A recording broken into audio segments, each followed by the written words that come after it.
Hey guys, बहुत बहुत स्वागत है आप सभी के आपके अपने परिवार वीके इलेक्ट्रिकल पॉइंट में। मैं विशाल आप सभी का स्वागत करता हूं। जैसा कि आप सभी लोग को पता है कि अपन लोग फेजर डायग्राफ ऑफ ट्रांसफार्मर पढ़ रहे हैं।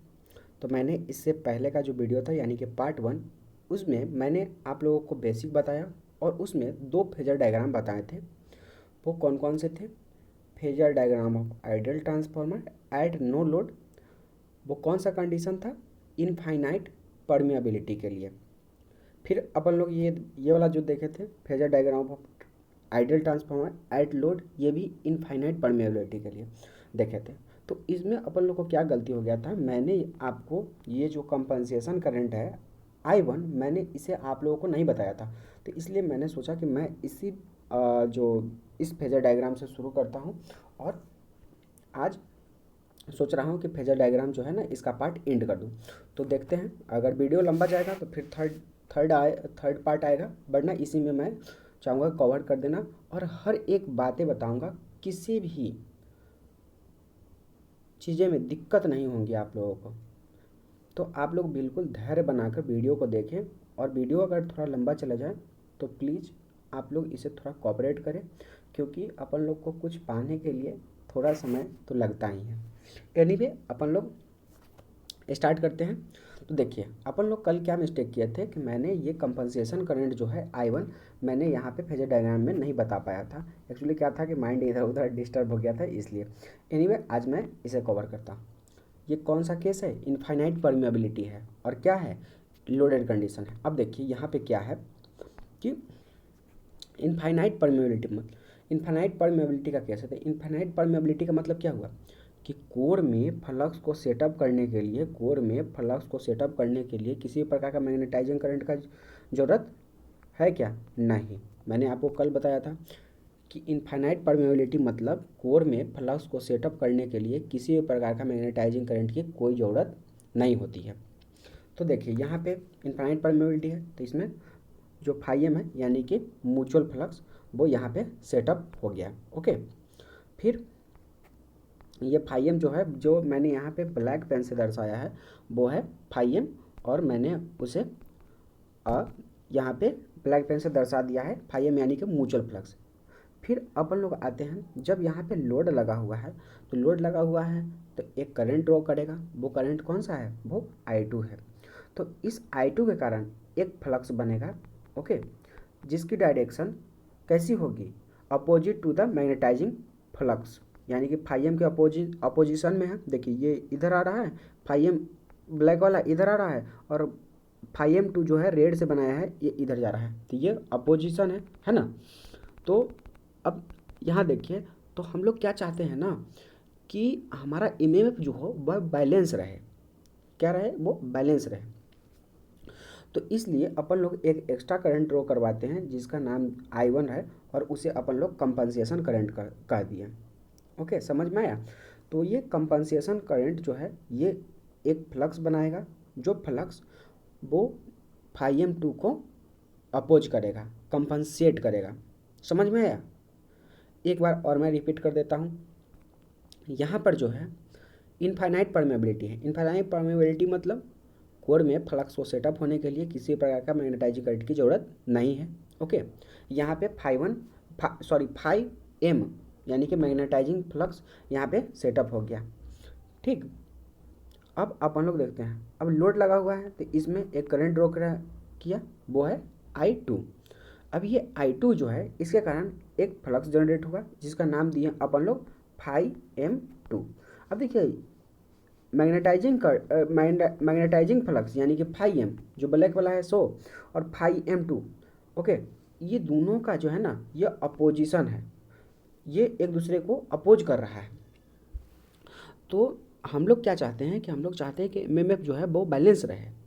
ओके, तो अपन लोग क्या कर चाहते हैं कि 5M2 को कंपनसेट कर दे, है ना, 5M2 को कंपनसेट कर दे। तो इसके लिए अपन लोग एक एक्स्ट्रा करंट लाएं, जिसके कारण क्या बनेगा? फ्लक्स बनेगा। तो वो एक्स्ट्रा करंट का नाम क्या है?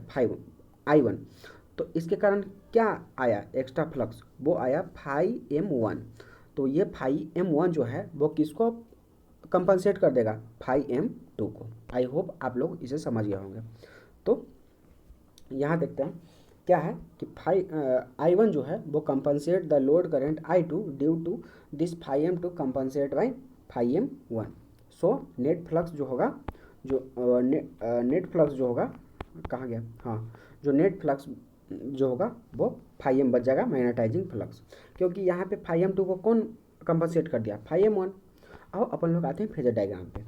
देखिए गाना वही है, बस सेम सेम दौड़ा देना है, फिर नया नया कंपोनेंट लगा देना है। देखिए फाई एम जो है यहाँ पे क्या है, फाई एम जो है यहाँ पे क्या है, फाई एम जो है यहाँ पे कांस्टेंट रखे हैं। ओके, अच्छा, इंड्यूस्ड ईएमएफ क्या करता है, कैसे आता है, वो लैग करता है, ये अपन लोग जानते हैं, इससे पहले के वीडियो में देखे थे कैसे लैग करता है, वो मैंने आपको बताया था दोनों केस लेके। अब यहाँ से अब लेंज लॉ के अनुसार क्या कहता है कि जिसके कारण आया उसी को अपोज करेगा, तो ये E1 किसके कारण आया था, V1 के कारण, इसीलिए यहाँ पे ये अपोजिशन कर रहा है, तो मैंने इसके जस्ट अपोजिट साइड, मतलब समझ रहे हैं, ये जो है E1, इसके जस्ट अपोजिट साइड मैंने V1 दर्शाया। ओके, और V1 इक्वल्स टू क्या लिखा था, माइनस ऑफ E1 लिखा, तो ये मैंने दर्शा दिया यहाँ पे।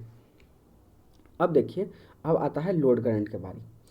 तो लोड करंट, अब देखिए लोड करंट किसके क्रॉस है, तो यहाँ पे देखिएगा तो V2 के क्रॉस। ओके, तो अब लोड जो होता है वो जनरली जो होता है वो लैगिंग नेचर का होता है। कैसा नेचर का होता है, लैगिंग नेचर का होता है। एक मिनट मैं इसे थोड़ा छोटा कर देता हूँ। लोड जो होता है जनरली कैसा नेचर का होता है, लैगिंग नेचर का। तो करेंट जो है ना यहाँ लैग करेगा किससे, V2 से। ओके, V2 से लैग करेगा, तो कितना मैंने लैग करा दिया थोड़ा सा, और इसके एंगल में फाई जो है ना इसके एंगल रख दिया।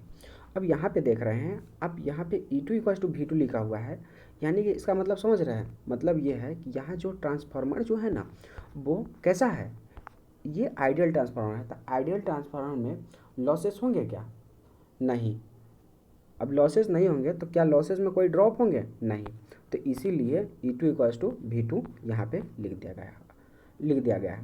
आई होप ये वाला जो है फेजर डायग्राम आप लोगों ने समझ लिया।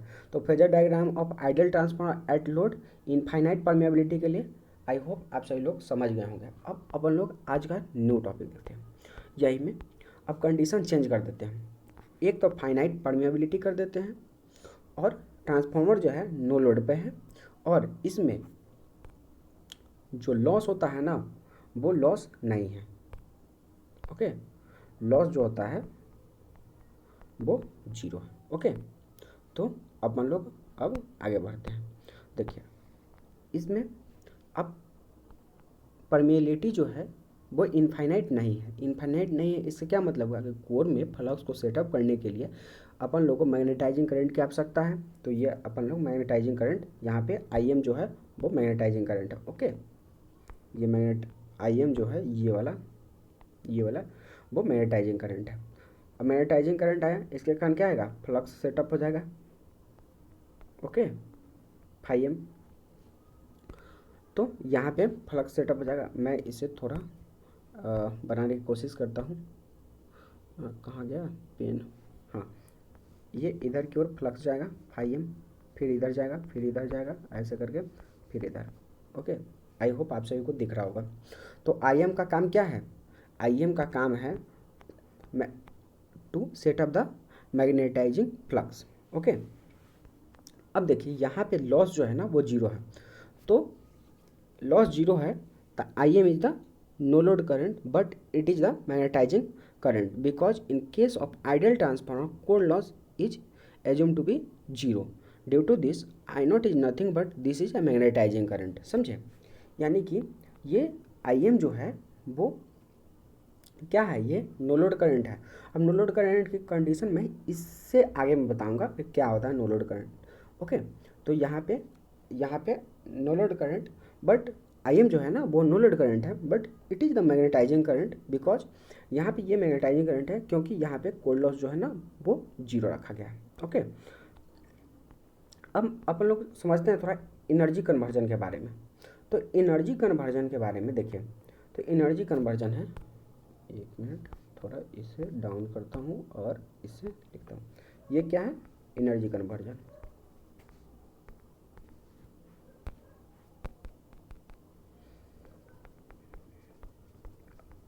Energy conversion. ओके, अब देखिए एनर्जी कन्वर्जन में देखिए क्या होता है कि अपन लोग एनर्जी कन्वर्जन क्या है ना कि इलेक्ट्रिकल दिए और मैकेनिकल आया तो वो क्या हुआ, मोटर हुआ।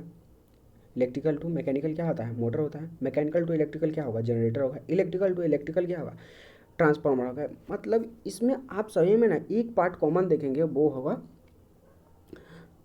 होगा मैग्नेटिक फील्ड या मशीन मैग्नेटिक डोमेन। वो इसमें एक चीज़ वो है ना, वो कॉमन है, वो है फ्लक्स। ओके, तो अपन लोग को देखिए मैग्नेटिक फील्ड डोमेन को जो पावर रिक्वायर्ड होता है वो होता है रिएक्टिव पावर। कौन सा पावर होता है, रिक्वायर्ड रिएक्टिव पावर। तो इसमें ना एक चीज़ बहुत ही कॉमन है, वो है फ्लक्स। अब अपन लोग इसके बारे में थोड़ा आगे समझते हैं। अब अपन लोग इसको ना फेजर डायग्राम ड्रॉ करते हैं। ओके, तो आई एम के कारण क्या आया था, यहाँ पे फाई एम आया था। तो अपन लोग अब आगे चलते हैं। कैसा कंडीशन है, नो लोड पर। सब में गाना वही है, आइए फिर दोहराते हैं इसको। देखिए अब देखिए ये फाई एम जो है वो कांस्टेंट रखा गया है। ओके, अब यहाँ पे देखिए E1 जो है वो 90 डिग्री लैग कर गया। ओके, अब E1 जो 90 डिग्री लैग कर गया, अब इसको कंपनसेट ये E1 किसके कारण आया था, V1 के कारण। तो एज पर लेंज लॉ ये इसको अपोज भी कर दिया। ओके, अब I1 के कारण क्या आया था, फाई एम आया था। तो आई एम किसके अक्रॉस होगा, वो फाई एम के अक्रॉस इधर ही होगा, इसी के फेज में। तो मैंने इसके फेज में दर्शाया। और यहाँ पे ट्रांसफार्मर जो है वो स्टेप अप ही लेके चल रहे हैं, स्टेप डाउन नहीं ले रहे हैं। सारे केस में अपन स्टेप अप लेकर ही ड्रॉ करेंगे। स्टेप डाउन रहेगा तो अपन लोग क्या करेंगे, स्टेप डाउन रहेगा तो इसको इधर बना देंगे, E2 यहाँ हो जाएगा। ओके, अब देखिए मैं इसे हटा दिया। अब देखिए अब आते हैं थोड़ा एक्टिव पावर और रिएक्टिव पावर के बारे में। अब देखिए अपन लोग थोड़ा समझते हैं active power reactive power. Active power क्या होता है, एक्टिव पावर होता है VI cos फाई, और रिएक्टिव पावर क्या होता है VI sin फाई। अब देखिए active power V1 into I am और कॉस थीटा। थीटा क्या है, थीटा होता है angle between current end voltage. तो करंट और वोल्टेज के बीच में कितना डिग्री का एंगल है, वो 90 डिग्री का। तो VI cos phi, cos 90 zero, यानी कि यहाँ पे जो एक्टिव पावर होता है वो जीरो आया। ओके, अब यहाँ पे देखते हैं रिएक्टिव पावर में यहाँ पे क्या है VI sin फाई। VI और साइन इंटू थीटा क्या होता है, angle between current end voltage. तो ये 90 यानी कि VM। यानी कि अपन लोग इसको ये कह सकते हैं IM को कि वाटलेस कंपोनेंट ऑफ करंट। मतलब इसमें क्या है, वाटलेस मतलब समझ रहे हैं कि वाटलेस मतलब ये होगा कि एक्टिव पावर जो है ना वो जीरो है। ओके, क्योंकि एक्टिव पावर किस में मेजर होता है, वाट में। तो IM जो है क्या क्या है, वो वाटलेस कंपोनेंट है। और अपन लोग इसके बारे में समझ गए। आई होप ये वाला आपने समझ गया होगा। क्या है कि अपन लोग फ्लक्स को यहाँ पे कांस्टेंट रखे, फ्लक्स के कारण आया था मैग्नेटाइजिंग करंट के कारण। मैग्नेटाइजिंग करंट किसके फेज में रहेगा, फाई एम के। अच्छा, फाई एम से लैग करता है V1। वो क्या है, इंड्यूस्ड EMF कैसे आता है, 90 डिग्री लैग करके आता है। मैंने आप लोगों को पहले से ही बता रहा हूँ। अच्छा, यहाँ पे स्टेप ऑफ ट्रांसफार्मर ले लिया है तो इसीलिए E1 से बड़ा E2 दर्शाया है। और यहाँ पे नो लोड कंडीशन है, नो लोड कंडीशन है तो इसमें ऐसे ही दर्शा दिया गया है E2 इक्वल टू V2। और E1 किसके कारण आया था, E1 आया था V1 के कारण। तो वो इसको एज पर लेंज लॉ इसको ये अपोज कर रहा है। ओके, ये इधर ये इधर। आई होप ये वाला आप लोगों ने समझ लिया होगा। अब अपन लोग आगे चलते हैं, एक दूसरा केस देखते हैं। अब देखते हैं फाइनाइट परमिएबिलिटी। अब उसमें जो था ना लॉस जो था ना उसमें जीरो ले लिया था, इसमें लॉस जो है ना कुछ रहेगा, यानी कि loss does not equal to zero. अच्छा, phasor diagram of ideal transformer at no load. इसमें भी लोड नहीं है, और लोड नहीं है तो I2 जो होगा ना वो ड्रॉ नहीं करेगा। तो आइए अपन लोग समझते हैं phasor diagram of transformer ideal transformer at no load. अब देखिए जब ये भी कौन सा कंडीशन है, ये कंडीशन है फाइनाइट परमिएबिलिटी। फाइनाइट परमिएबिलिटी मतलब कोई फ्लक्स सेटअप करने के लिए मैग्नेटाइजिंग करंट की जरूरत पड़ेगी, हाँ पड़ेगी। अच्छा देखिए, अब यहाँ पे ना कोर लॉस है, सॉरी लॉसी कोर है, यानी कि कोर में ना कुछ लॉस हो रहा है। तो उस लॉस को दिखाने के लिए अपन लोग यहाँ पे एक करंट करंट दर्शाते हैं, उसे कहते हैं आईसी। ओके, उसे कहते हैं आईसी। और जो टोटल करंट जो होता है ना, वो टोटल करंट जो होता है वो होता है आई नॉट, यानी कि नो लोड करंट। ओके, तो ये दोनों जो करंट होता है आईसी और आईएम, आईएम क्या होता है, मैग्नेटाइजिंग फ्लक्स को सेटअप करता है, और आईसी क्या है, वो कोर लॉस कंपोनेंट को सेटअप करता है, कोर लॉस करंट होता है। ओके, अब देख लीजिए, अब आगे देखते हैं। आई नोट क्या है, आई नोट इक्वल्स टू, यानी कि no load current equals to IC plus IM, ये ऑलवेज फेजर समेशन होता है। अब इसमें क्या है ना कि बिल्कुल सेम वही गाना गाना है, कुछ नहीं चेंज करना है।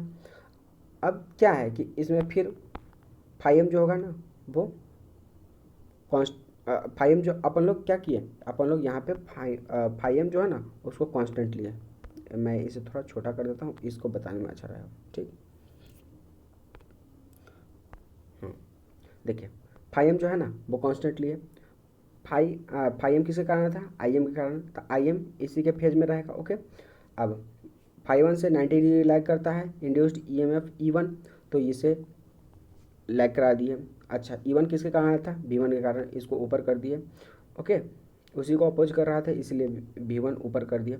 अच्छा, यहाँ पे स्टेप ऑफ ट्रांसफार्मर है, तो E1 जो है ना, E2 जो है ना E1 से बड़ा है। ओके, अब यहाँ पे समझते हैं, यहाँ पे कुछ लॉस है।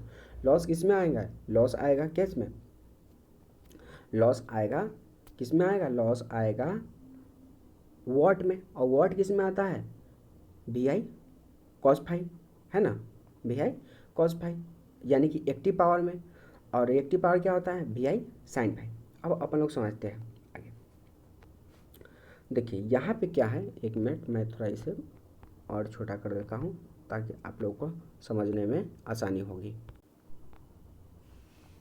ओके, तो अपन लोग यहाँ पे देखते हैं।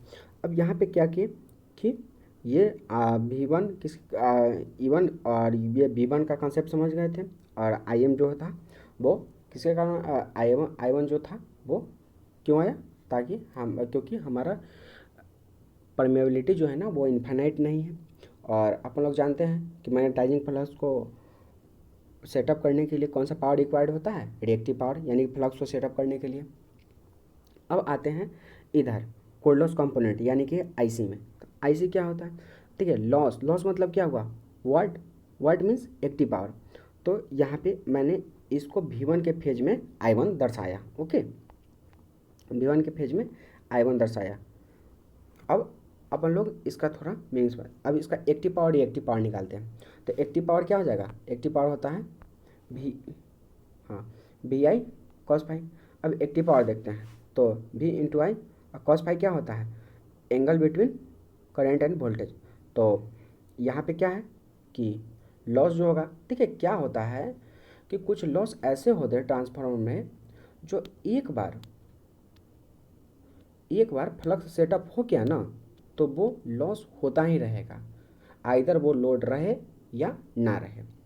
ओके, तो यहाँ पे क्या है कि वी आई कॉस फाइव, तो यहाँ से देख लिए कॉस जीरो का वैल्यू 1 होता है, तो इसीलिए ये P जो है ना, एक्टिव पावर जो है वी आई कॉस फाइव, यानी कि V इंटू आई सी आ गया। और यहाँ देखते हैं रिएक्टिव पावर मतलब वी आई साइन फाइव, तो वी आई और साइन जीरो, यानी कि जीरो। यानी कि यहाँ से एक बात मालूम पड़ा कि ये जो आईसी जो है ना, आईसी जो है वो वॉटफुल कंपोनेंट ऑफ करंट है। क्या है, वॉटफुल कंपोनेंट ऑफ करंट है। तो आई होप ये वाला आप लोगों ने फेजर डायग्राम आप लोगों ने बहुत आसानी से बनाने का समझ गए होंगे कि सब में यही गाना गाना है, बस सिर्फ स्टेप बाय स्टेप देखना है कि फाइव को अपन लोग कांस्टेंट रख दिए हैं, और फाइव किसके फेज में आएगा, आई एम किसके फेज में आएगा, फाइव के, क्योंकि वो उसके कारण ही आया था। अब फाइव से लैग करेगा वोल्टेज इंड्यूस्ड ईएमएफ E1, तो लैग करा दिया 90 डिग्री यहाँ। अच्छा, E1 किसके कारण आया था, V1 के कारण, तो इसके ऊपर अपोजिट कर दिए हैं। ओके, अब यहाँ पे स्टेप ऑफ ट्रांसफार्मर लिए हैं, इसीलिए E2 जो है बड़ा होगा किससे, E1 से। अच्छा, यहाँ पे क्या है कि नो लोड कंडीशन है और ऊपर से आइडियल ट्रांसफार्मर है, तो E2 का टू V2 लिख दिए, यहाँ तक कोई दिक्कत नहीं है। IC क्या आया, IC जो है ना वो किसके कारण आया, लॉसेस कारण। लॉस क्या होता है, वॉट। लॉसेस किस में जाएगा भाई, वॉट में जाएगा ना। तो वॉट मतलब क्या समझते हैं, वॉट मतलब एक्टिव पावर है ना, एक्टिव पावर। तो एक्टिव पावर किस में होगा, इन फेज पर, in phase V1, okay, in phase of V1 इसके इसी में आएगा। तो मैंने इसको इसमें दर्शाया IC को। अब मैंने इसके बाद अपना एक्टिव पावर निकाला। एक्टिव पावर क्या आया, V/I, यानी कि ये वाट फुल आया, और रिएक्टिव पावर क्या आया, 0 आया। तो आई होप मैंने आप लोगों ने इस वाले पार्ट को समझ लिया है, यानी कि अपन लोग देख लिए कि फाइनाइट परमेबिलिटी के केस में देखें फेजर डायग्राम हो ideal transformer at no load condition, और कोर लॉस भी जो है ना वो 0 एज्यूम नहीं किया गया है, वो इसमें कुछ ना कुछ कोर लॉस हो रहे हैं। अपन लोग अब आगे देखते हैं। वीडियो कितनी देर की हो गई है, 21 मिनट की हो गई है। अब आगे समझते हैं ideal transformer at loaded condition. Okay, load होगा। अच्छा, इसमें क्या है ना कि फाइनाइट परमेबिलिटी है। ओके, तो देखिए अब क्या होता है, यहाँ समझिए बहुत ही अच्छा। यहाँ पे देखिए कोर में फ्लक्स सेटअप करने के लिए मैग्नेटाइजिंग करंट चाहिए। ओके, अच्छा मैंने बताया कि कोर में अगर फ्लक्स सेटअप हो गया तो कुछ ऐसे लॉसेस होते हैं जो एक बार सेटअप हो जाने पर फ्लक्स को वो होते ही रहते हैं लॉसेस। तो उस लॉस को अपन लोग दर्शाए हैं किससे, IC से। IC बोले तो core loss component of current. जो कोर में एक बार फ्लक्स सेटअप हो गया तो कोर में जो है वो लॉस होते रहेंगे, इसीलिए अपन लोग ने इसे दर्शाया। अच्छा, IC और IM का फेजर समेशन को अपन लोग ने नाम दिया किसको, I0, यानी कि नो लोड करंट। ओके, क्या नाम दिया था, नो लोड करंट। अब आगे समझते हैं। अच्छा, अब यहाँ से देखिए, अब लोडेड कंडीशन है। लोडेड कंडीशन में क्या है कि एक एक्स्ट्रा करंट ड्रॉ करेगा लोड, वो है I2। अब इसके कारण क्या आएगा, एक φ2 आएगा। ओके, इस I2 के कारण क्या आएगा, φ2 आएगा। और अपन लोग क्या चाहते हैं ना कि ये φ2 जो है ना अपन लोग कंपनसेट कर दें, ताकि हमारा जो ट्रांसफार्मर जो है ना उसका जो MF जो है, MF यानी कि मैग्नेटोमोटिव फोर्स, वो बैलेंस रहे N/I। तो इसके लिए φ2 को कंपनसेट करने के लिए अपन लोग एक एक्स्ट्रा करंट ड्रॉ कराते हैं, जिसका नाम दिए φ2 डैश। क्या दिए, φ2 डैश। ये φ2 डैश के कारण एक क्या आएगा, एक फ्लक्स आएगा, और वो फ्लक्स किसको अपोज करेगा, φ2 को। ओके, और फिर तो क्या हो जाएगा, I1 यानी कि यहाँ से जो नेट करंट जाएगा वो क्या हो जाएगा, एक तो नो लोड करंट और प्लस I1 इक्वल्स टू क्या हो जाएगा, नो लोड करंट प्लस φ2 को जो करंट φ2 को जो फ्लक्स क्या कर रहा है, कंपनसेट कर रहा है, और वो फ्लक्स किसके कारण आया था, I2 डैश के कारण, वो हो गया क्या, I1 dash, sorry I2 dash. तो अपन लोग इसका फेजर समेशन लिए हैं, तो किसका I1 के इक्वल्स टू लिखे हैं। अब अपन लोग फेजर समेशन, फेजर में आते हैं। फेजर डायग्राम कैसे बनाएं, देखिए बिल्कुल सेम फंडा वही है, फिर वही दर्शाना है, रिपीट करना है। यहाँ पे क्या है, φm कांस्टेंट रखा गया है, यानी कि मैग्नेटाइजिंग फ्लक्स। अच्छा, मैग्नेटाइजिंग फ्लक्स के कारण आया था IM के कारण, तो IM in phase of φm। Okay, अच्छा φm से 90 डिग्री लैग कर रहा था क्या, इंड्यूस्ड EMF, इसको अपन लोग ने दर्शा दिया E1। ओके, अच्छा E1 किसके कारण आया था, वो आया था V1 के कारण, इसको अपोज कर दिए। ओके, यहाँ तक समझ गया। अब आगे समझते हैं। अब यहाँ पे स्टेप ऑफ ट्रांसफार्मर है, स्टेप ऑफ ट्रांसफार्मर है, तो E2 जो है ना वो बड़ा है किससे, E1 से, तो इसीलिए अपन लोग इसे यहाँ पे दर्शा दिए, E1 से बड़ा कर दिए हैं E2। यहाँ देख रहे हैं ये छोटा है और ये बड़ा है, यहाँ तक है। अब आगे समझते हैं। लोड जो है ना वो जनरली कैसा होता है, वो लैगिंग होता है। तो लैगिंग होता है तो V2 से I2 जो है ना वो लैग कर गया किससे, V2 से, और इसे इसके बीच में एंगल दे दिया क्या, φ2। अच्छा, यहाँ पे E2 का टू V2 क्यों लिखे हैं, क्योंकि यहाँ पे जो ट्रांसफार्मर जो है ना वो आइडियल है, बोले तो आइडियल है। तो आइडियल मतलब कोई भी लॉस नहीं होगा सेकेंडरी वाइंडिंग में। तो यहाँ पे E2 = V2 हो जाएगा। अच्छा, I2 को कौन कंपनसेट कर रहा है? I2 को कौन कंपनसेट कर रहा है भाई? I2 डैश कर रहा है। तो जस्ट इसके अपोजिट में बना दिया गया है, देख रहे हैं? बिल्कुल, I2 को कौन कंपनसेट कर रहा है? ये I2 डैश। अब अपन लोग आगे समझते हैं। अब फेजर समेशन कहते हैं। तो फेजर समेशन क्या है कि